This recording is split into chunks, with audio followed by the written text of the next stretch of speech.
నా హృదయపూర్వక నమస్కారాలు తెలియజేసుకుంటూ ఈరోజు ఈ సమావేశానికి ఎందుకు ఏర్పాటు చేయదలుచుకున్నామంటే గడిచిన నెల రోజుల నుంచి మీ అందరికీ తెలిసిందే ఈ రాష్ట్రంలో కానీ ఈ జిల్లాలో కానీ ఏవైతే క్యాస్ట్ సర్టిఫికెట్లు ఇష్యూ చేసే విషయంలో జరుగుతున్న పరిణామాల గురించి ఇప్పటికే మీ అందరికీ కూడా తెలిసిన విషయమే.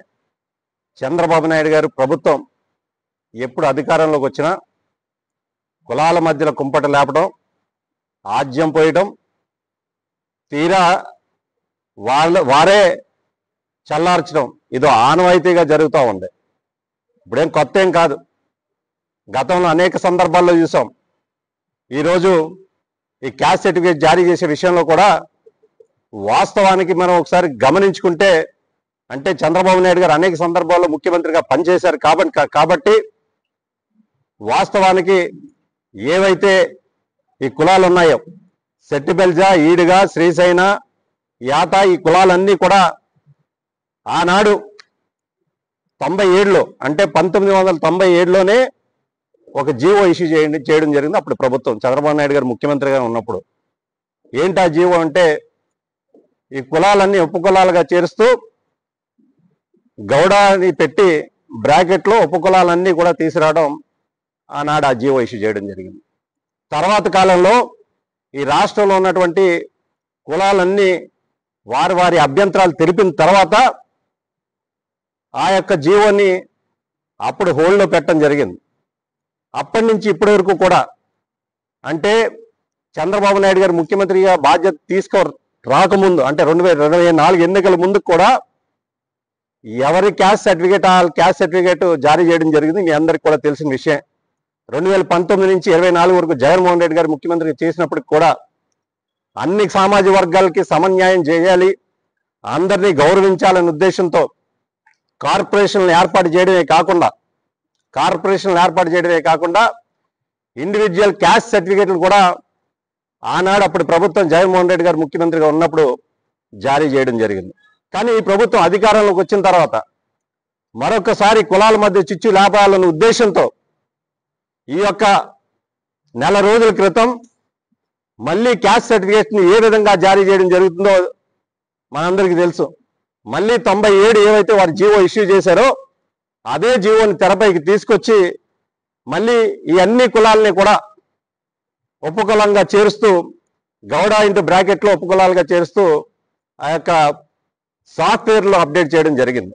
వాస్తవానికి మొదట్లో మేము ఎవరో కూడా రాలేదు. ఎందుకు రాలేదంటే, ఎందుకు మేము ఆందోళన చేయలేదంటే, ఈ జిల్లాలో ఉన్న మంత్రి గారు అది టెక్నికల్ ఇష్యూ అని చెప్పారు.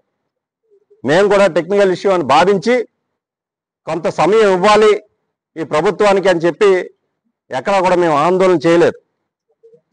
రిప్రజెంటేషన్ మాత్రం సెట్టిబెల్జ సంఘానికి సంబంధించినటువంటి పెద్దలు అందరూ కలిసి గౌరవ కలెక్టర్ గారికి రిప్రజెంటేషన్ ఇవ్వడం, అదేవిధంగా మా పార్టీ జిల్లా అధ్యక్షుడు చెర్ల జగ్గిరెడ్డి గారికి కూడా ఈ యొక్క అంశం మీద మనం స్పందించాలి అనే ఉద్దేశంతో వారిని కూడా ఒక అపోజిషన్గా ఉన్నటువంటి అధ్యక్షుడు, పార్టీకి సంబంధించిన అధ్యక్షుడు కాబట్టి, జిల్లా అధ్యక్షుడు కాబట్టి వారికి కూడా ఒక రిప్రజెంటేషన్ ఇవ్వడం జరిగింది.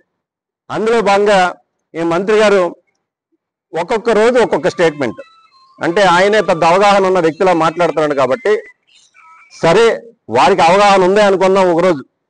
ఒకరోజేమో సాఫ్ట్వేర్ అప్డేట్ అంటారు, ఇంకో రోజేమో వైఎస్ఆర్ కాంగ్రెస్ పార్టీ ముసుగులో గత ప్రభుత్వం చేసిందంటారు, ఇంకో రోజేమో అబ్బాయి ఇది కాదు మొత్తం మేమే చేసామని ఇంకో రోజు ఆయనే చెప్పుకుంటా ఉన్నాడు.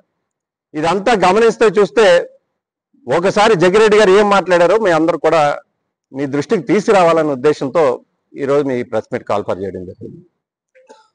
పెద్దలందరూ జగ్గిరెడ్డి గారి దగ్గరికి వెళ్ళిన తర్వాత ఏం చెప్పారు ఆయన?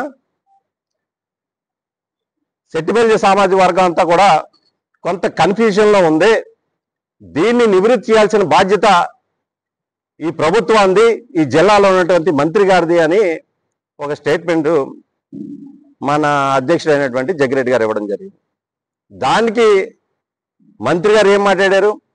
ఈయనకి అవగాహన లేదు, అవగాహన రాహిత్యంగా మాట్లాడుతున్నారు, ఈయనకి ఎటు సామాజిక వర్గం గురించి ఏమీ తెలియదు, అసలు ఈయన ఎవరు మాట్లాడడానికంటే ఒక నాయకుడిగా సామాజిక వర్గాలైనా ప్రజల కష్టాల్లో ఇబ్బందుల్లో పడుతున్నప్పుడు స్పందించాల్సిన బాధ్యత ఖచ్చితంగా వైఎస్ఆర్ కాంగ్రెస్ పార్టీ అపోజిషన్లో ఉంది కాబట్టి ఖచ్చితంగా మేము స్పందిస్తాం, అందులో ఎటువంటి సందేహం లేదు. కానీ ఈయన మాట్లాడే మాట ధోరణి కూడా ఒక ఇంత అభ్యంతరకరమే. మాటకు ముందు జగన్మోహన్ రెడ్డి గారిని ఏం మాట్లాడినా జగన్మోహన్ రెడ్డి గారిని ఉన్మాది, మాట తర్వాత జగన్మోహన్ రెడ్డి గారిని ఉన్మాది, మాటకు ముందు జగ్గిరెడ్డి గారు, మాట తర్వాత జగ్గిరెడ్డి గారు. వాస్తవ పరిస్థితులు ఒకసారి మీరు గమనించాలి. 97లోనే ఇదే ప్రభుత్వం, తెలుగుదేశం ప్రభుత్వం ఆ జీవోని తీసుకొచ్చింది. మళ్ళీ అప్పటి నుంచి ఇప్పటి వరకు ఎవరు